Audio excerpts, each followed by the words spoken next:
How to add send gift button on Instagram. Hey everyone, welcome back to the channel. In today's video I'll simply guide you through the steps on how you can add gifts on Instagram, so make sure to watch the video till the end.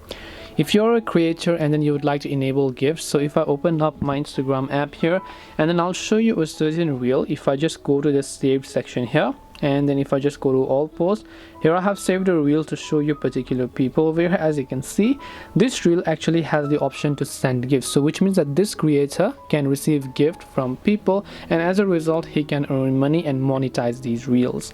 But if I go to some other profiles here, you'll not be able to find a send gift. It's not actually available in all of those reels. So only if an account is quite well engaging and they have a certain amount of followers, if it's a business account, only then you'll be able to actually go ahead and then basically monetize those reels. Otherwise you'll not be able to create reels and monetize them. So if I select the send reel option over here, send a gift, I can select a gift, I can select add to balance, I can add some amount of money to my balance, and I'll be able to send them directly gifts. So hope this video helped you guys.